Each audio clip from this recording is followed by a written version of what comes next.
Assalamualaikum warahmatullahi wabarakatuh.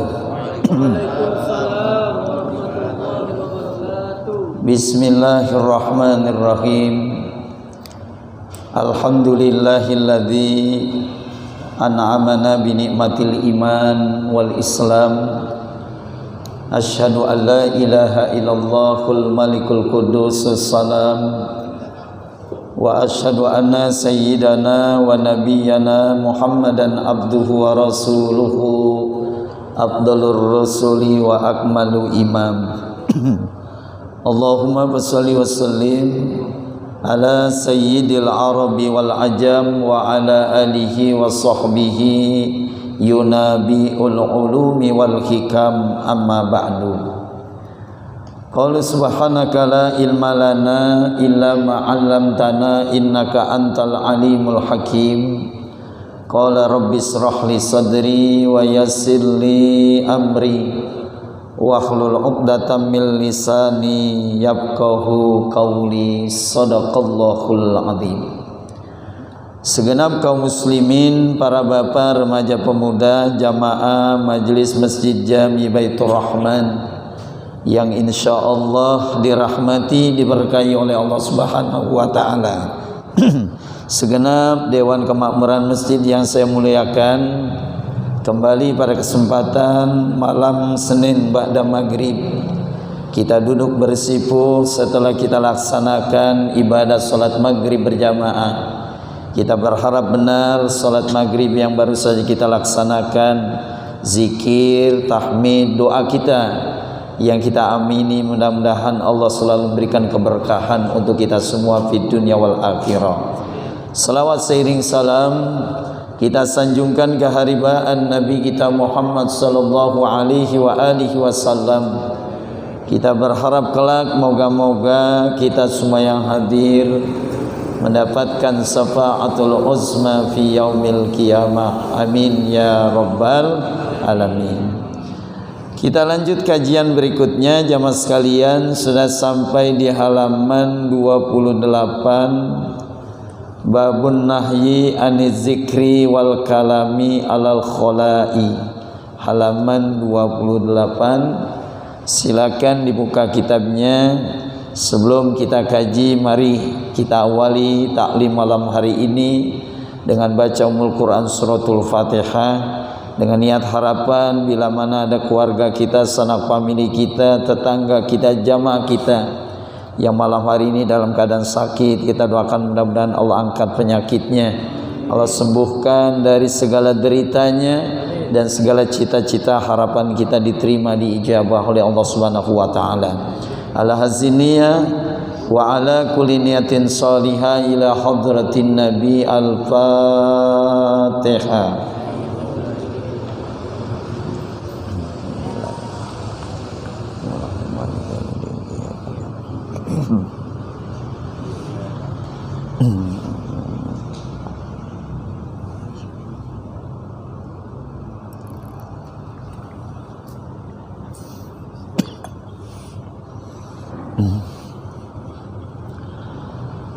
Wa qala al-mu'allifu rahimahullahu ta'ala wa nafa'na bihi wa bi ulumi fid darain amin.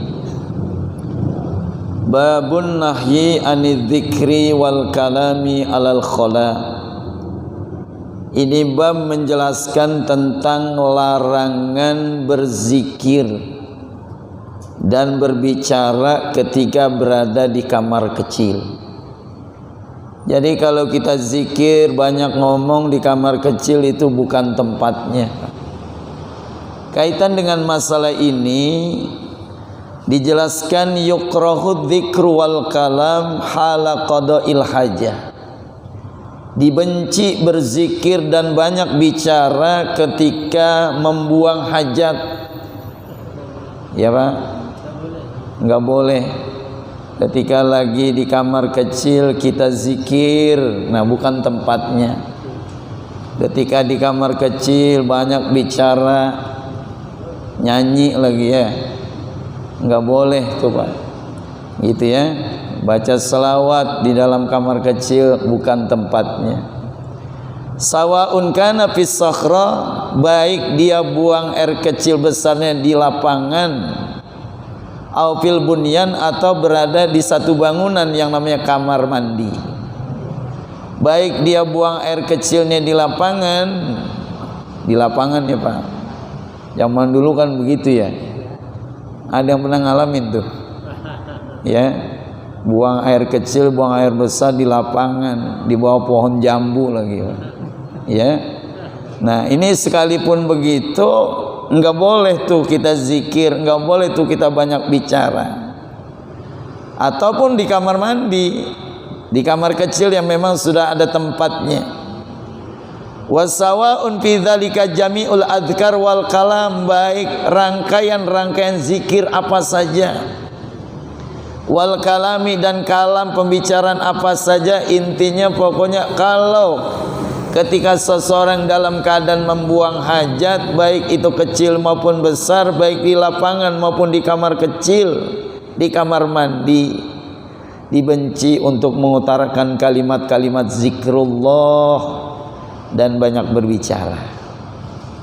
Illa kalami darurah, kecuali memang pembicaraan yang secara darurat, yang mau nggak mau kita harus ngomong tuh. Ketika memang kita lagi kondisi buang hajat, ada sesuatu yang ditanya, ya kalau kita nggak jawab jadi masalah tuh Pak. Ya, kita lagi di kamar kecil, istri kita nanya, Pak, ini gimana nih, ada tamu nih, urusannya nih, suruh nanti balik lagi atau suruh tungguin gitu ya.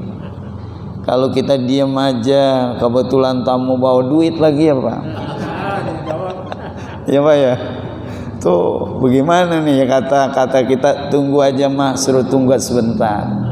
Ngomongnya jangan banyak-banyak, jangan ngobrol di situ Pak ya, gitu ya. Ini nih penjelasannya tuh.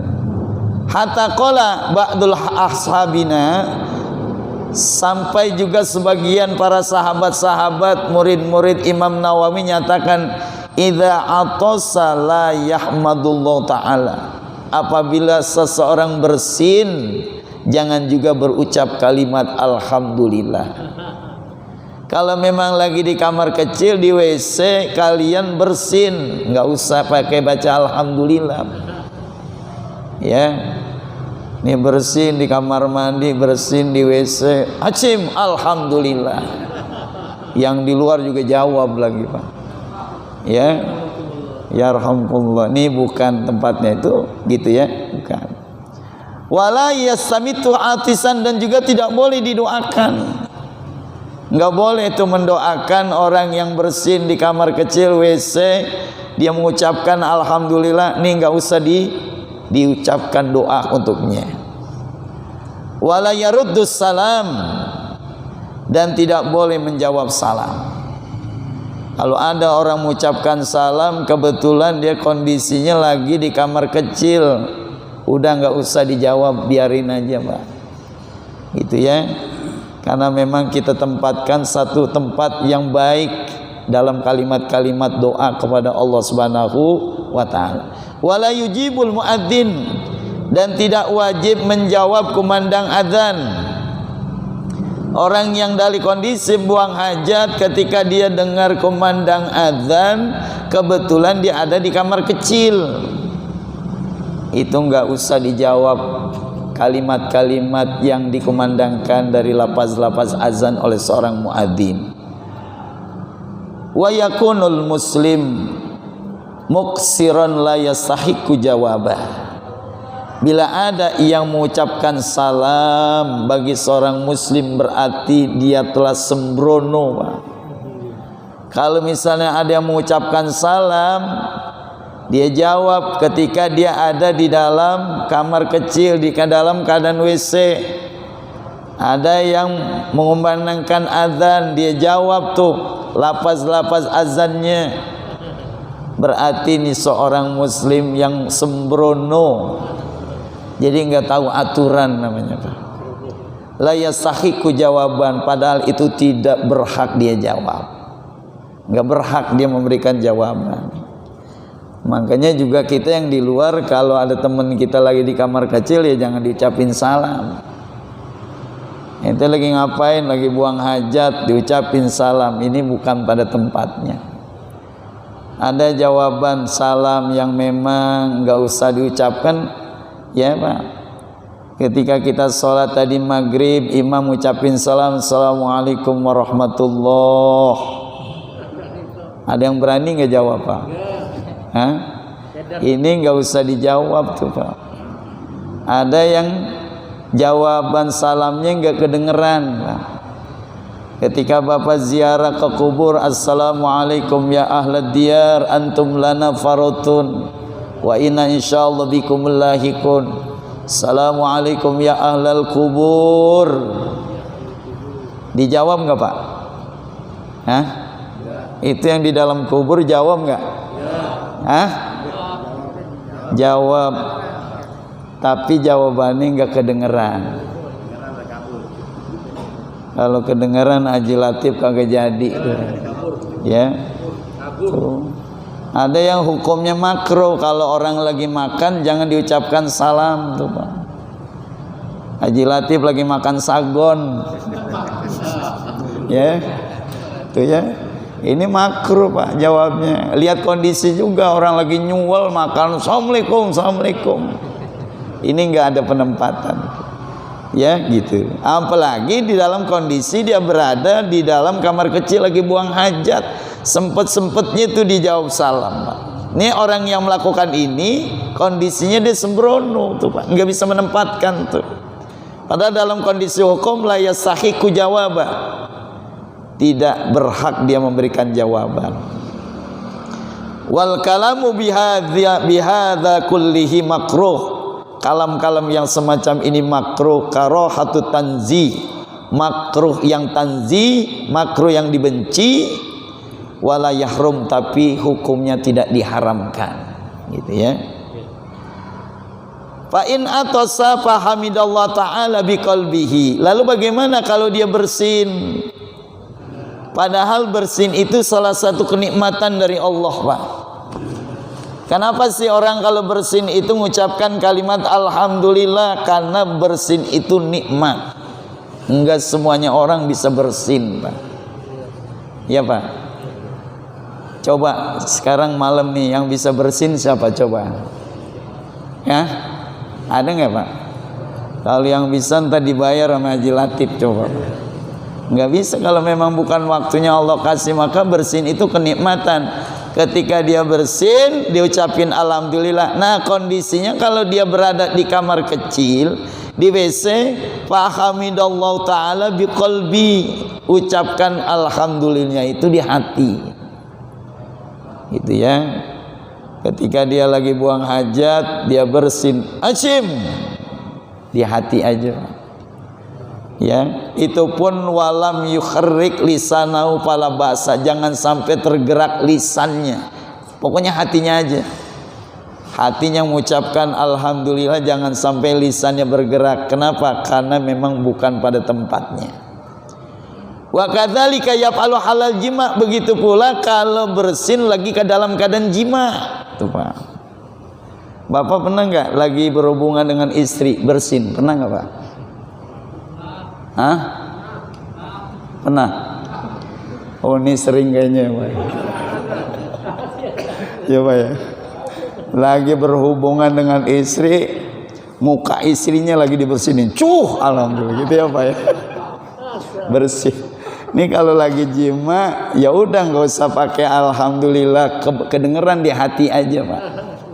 Di hati.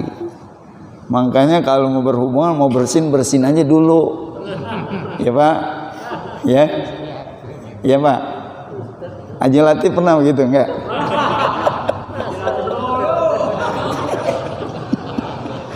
Ya.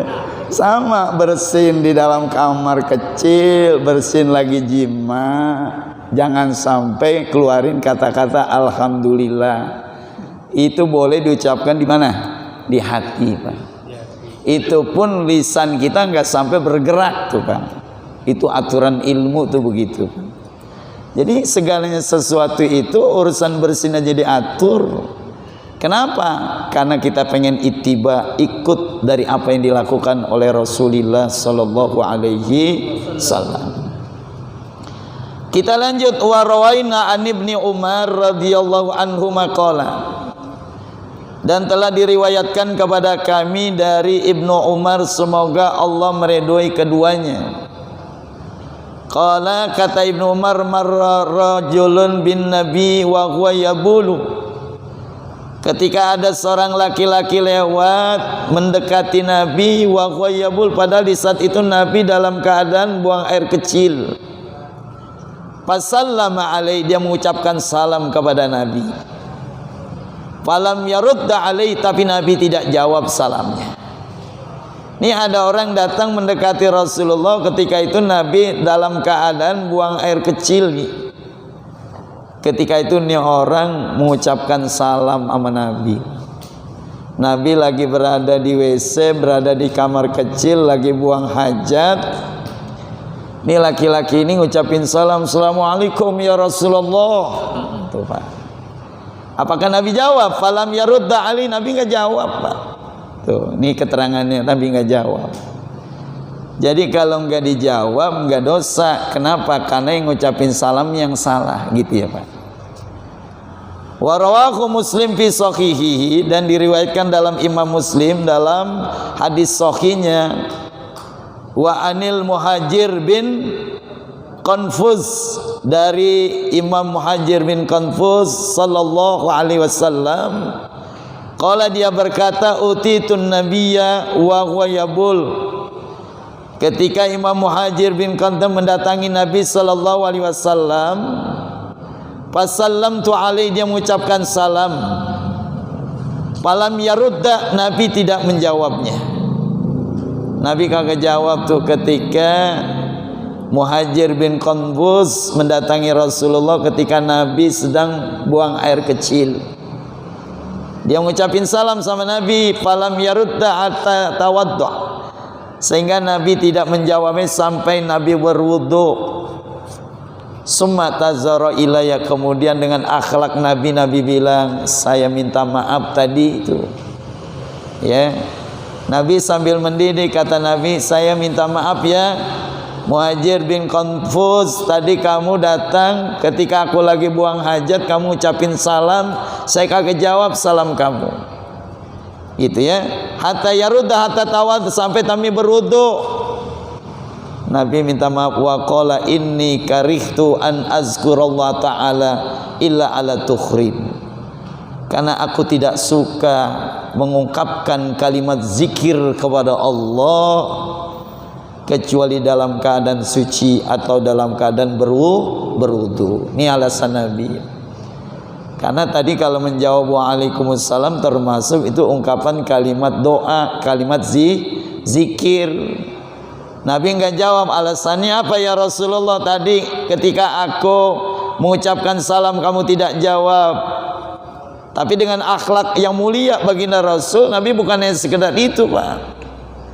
Nabi minta maaf sekaligus memberikan bimbingan. Kata Nabi, inni karihtu an azkurallah ta'ala ila ala tukhrin au qala ala taharah. Aku tidak suka kalau berzikir kepada Allah Ta'ala illa ala tukhrin, kecuali dalam keadaan suci atau dalam keadaan berwudu. Nah, semaksimal mungkin dalam kondisi, Pak, kemanapun kita berada, kita dalam keadaan bersih, dalam keadaan berwudu. Tajdidul wudu, Pak. Kita mau kondangan wudu dulu, boleh nggak Pak? Boleh. Mau tidur sama istri berwudu. Iya, emang disuruh gitu. Ya, tar malam kita mau tidur sama istri wudu. Ya, barangkali nanti ketika kita tidur sampai pagi nggak bangun-bangun, Pak. Ada nggak? Ada orang yang tidur malamnya, ketika pagi udah dapat siaran dari Masjid Baitur Rahman. Karena kondisinya di dalam keadaan berwudu, dalam keadaan bersih, dalam keadaan suci, insya Allah wafatnya dalam keadaan husnul khotimah. Ya Pak. Bapak kondisinya lagi wudu, lagi mau tidur, dipegang sama istri, pahalanya besar, double Pak. Istri Bapak juga mau tidur dalam keadaan wudu, Bapak pegang tangannya, boleh nggak Pak? Boleh oleh istri Bapak.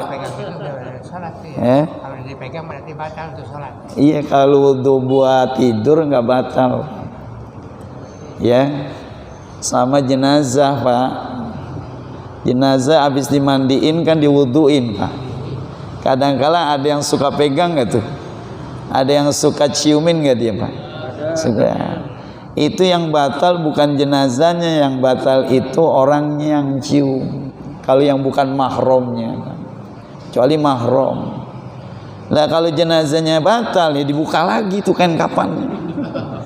Dibudakin lagi, diurusin lagi, enggak Pak. Nah ini jadi kondisinya gitu. Ya. Jadi ntar pulang berwudu ya Pak. Ya. Kalau mau tidur tuh berwudu ya. Iya. Insya Allah. Kita lanjut babun nahyi anis salam alal jalisi li qada'il hajah. Ini bab menjelaskan larangan mengucapkan salam bagi orang yang duduk ketika ingin hajat Pak. Sama tuh larangannya gitu ya. Qala ashabuna, sebagaimana pendapat dari sahabat-sahabat kami, yakni muridnya Imam Nawawi, yukrahus salam alaih, dimakruhkan mengucapkan salam atas orang yang buang hajat. Fa inna salama lam yasahiqa jawaba, karena yang mengucapkan salam tidak berhak untuk dijawab.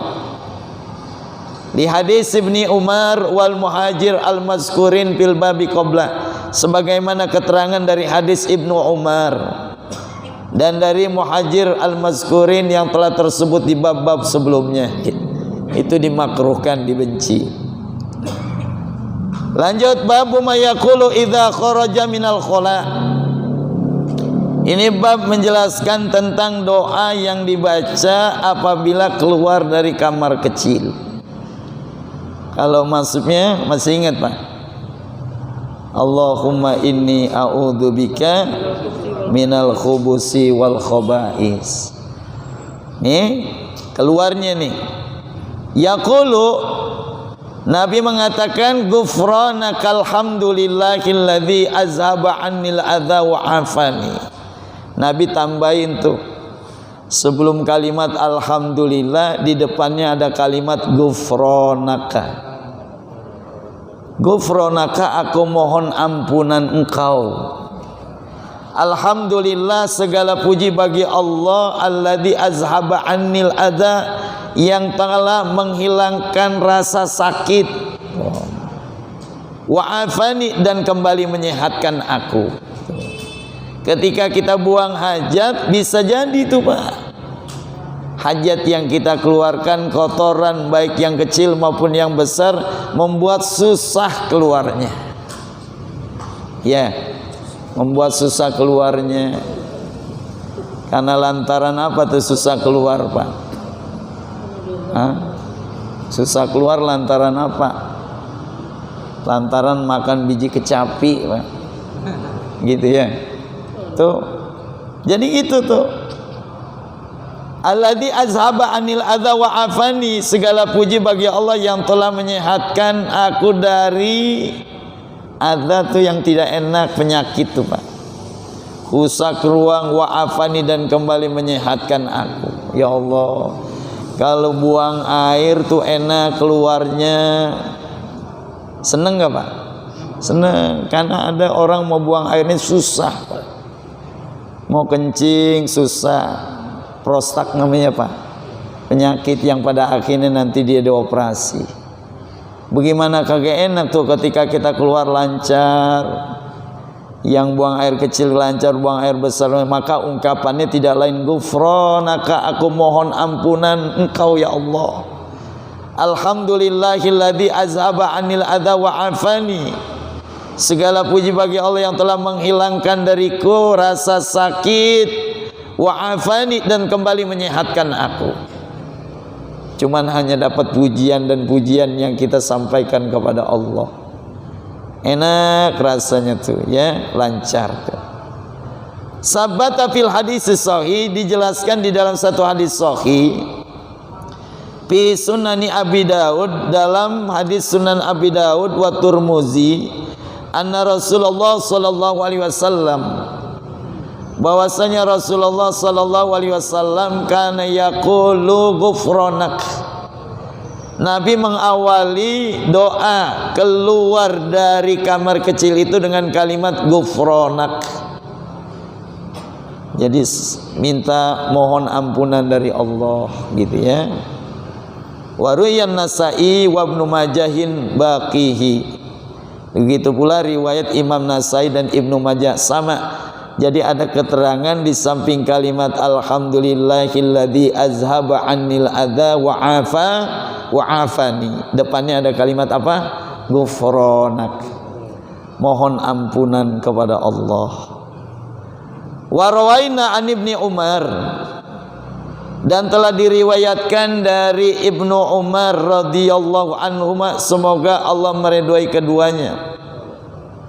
Karena Rasulullah sallallahu alaihi wasallam, bahwasanya Rasulullah sallallahu alaihi wasallam idza kharaja minal khala, apabila Nabi keluar dari kamar kecil, qala, Nabi baca alhamdulillahilladzi adzaqani li zatihi wa abqa fi quwwatihi wa dafa'ani adzahu. Ada lagi itu doa yang lain ya.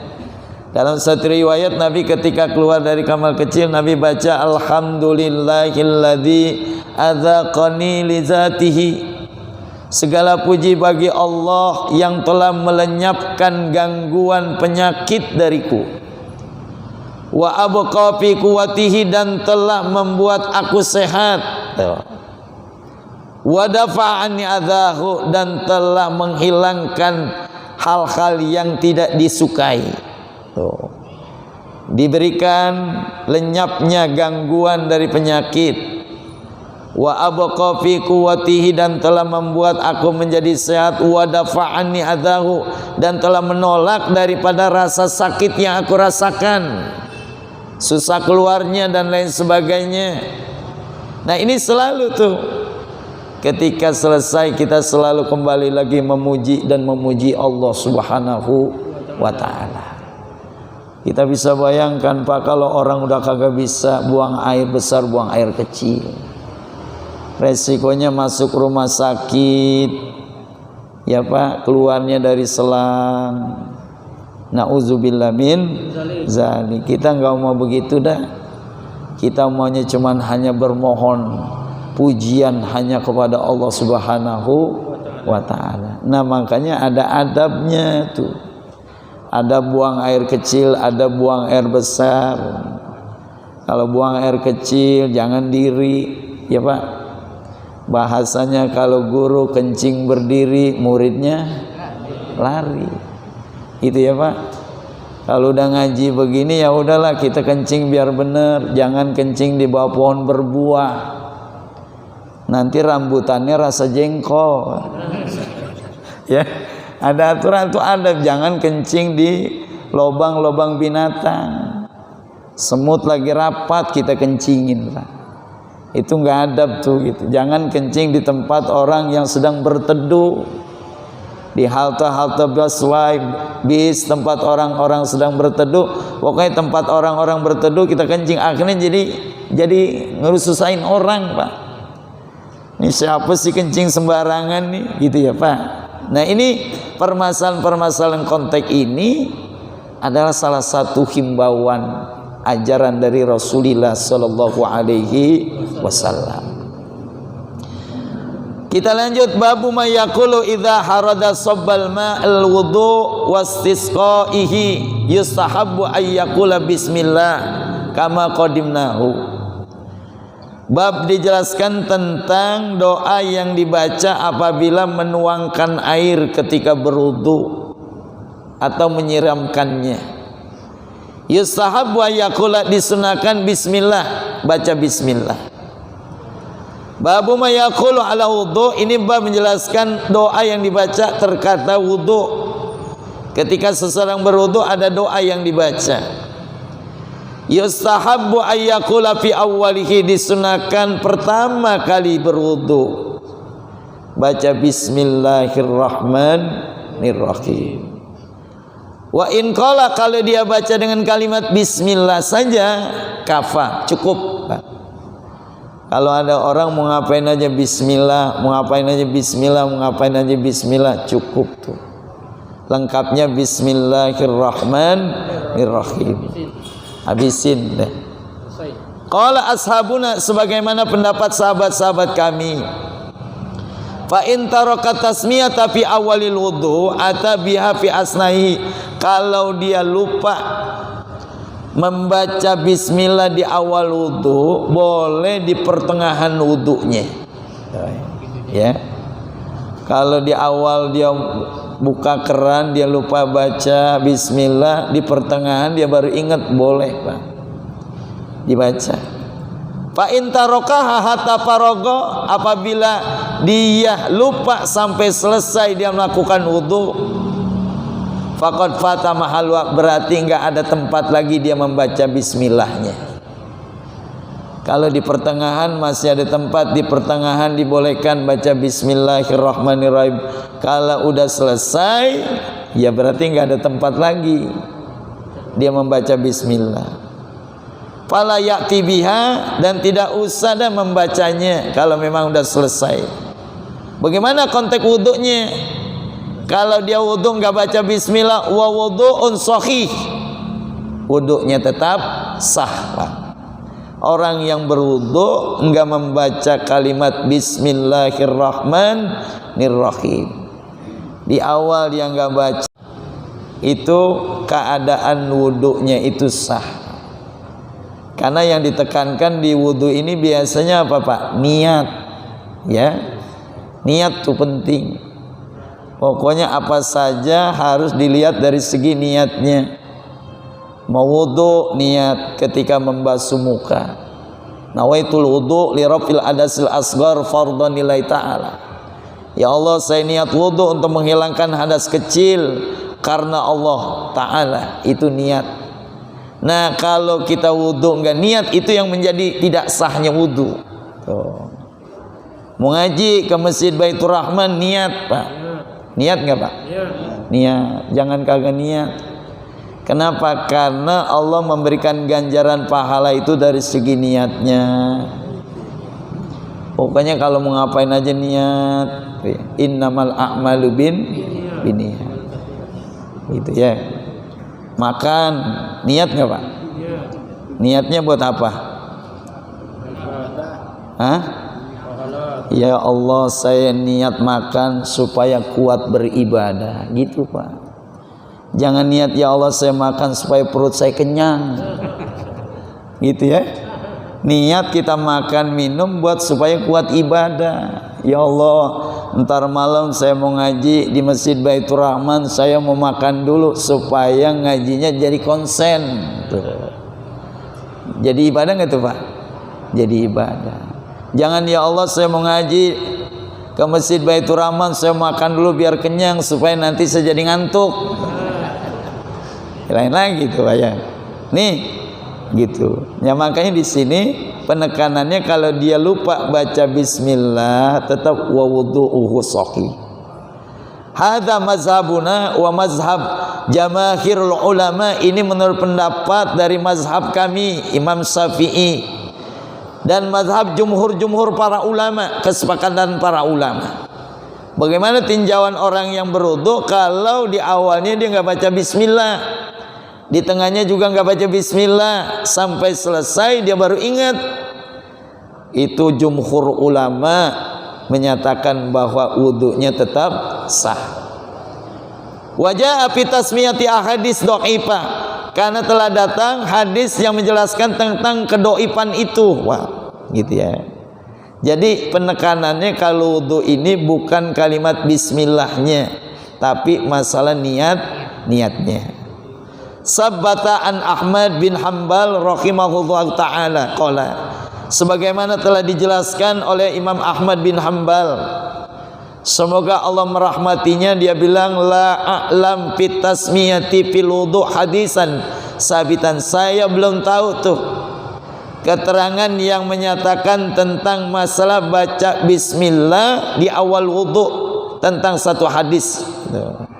Kata Imam Ahmad bin Hanbal, famanil ahadis hadisan Abi Hurairah, famin ahadis hadisun Abi Hurairah, di antaranya hadis dari Abi Hurairah, anin Nabi sallallahu alaihi wasallam, dari Nabi alaihi salatu wasallam, la wudu'a liman lam yazkur ismallahi alaih, tidak ada wudu bagi orang yang tidak membaca kalimat bismillahirrahmanirrahim. Nah, ini menurut sebagian ini keterangan ini hadisnya hadis dhaif, Pak, gitu ya. Jadi kalau keterangan jumhur ulama di atas orang yang wudu enggak baca bismillah, hukum wudunya tetap sah, sekalipun ada la wudu'a liman lam yazkur ismallahi alaihi, tidak ada wudu artinya tidak sah wudu kalau tidak menyebut asma Allah. Oh, artinya begini deh. Kalau ada orang wudu pakai bismillah, boleh nggak? Boleh. Kalau orang wudu enggak pakai bismillah juga enggak jadi masalah. Tapi enaknya bagaimana, Pak? Pakai aja bismillahirrahmanirrahim, lebih sempurna dah. Sekalipun itu hadisnya dhaif, tapi kalau untuk afdolil a'mal enggak jadi masalah. Boleh saja, karena keterangan rukun wudu itu adalah niat, Pak. Itu yang menjadi masalah. Bila mana rukunnya ini ditinggal berarti wudunya enggak sah. Meratakan ke seluruh anggota wudu yang kita wudukan. Niat, membasuh muka, membasuh kepala, tangan, kaki, dan tertib. Itu yang menjadi fondasi ketentuan sah atau tidak sahnya wudu. Rawahu Abu Daud wa ghairihi, dan juga pendapat Imam Abu Daud dan lainnya, wa rawaina min riwayatin Sa'id bin Yazid bin Zaid wa Abi Sa'id wa Aisyata wa Anas bin Malik wa Sahal bin Sa'ad, wa rawaina kullaha fi Sunanil Baihaqi wa ghairiha wa dha'fuha kulluhal Baihaqi wa ghairi. Ini tinjauannya hadis yang la wudu'a itu adalah hadis dhaif. Jadi keterangannya sesuai dengan pendapat jumhur ulama, tidak jadi masalah kalau dia wudu tanpa membaca bismillahirrahmanirrahim. Tapi kalau dia baca, itu juga lebih baik lagi. Demikian, mudah-mudahan bermanfaat dan bisa kita amalkan dalam kehidupan kita sehari-hari. Amin ya rabbal alamin. Ya Rabbana tarafna bi annana tarafna wa annana asrafna ala ladha ashrafna fatub alaina taubah taghsil likulli haubah wastur lanal awrati wa aminir rawati waghfir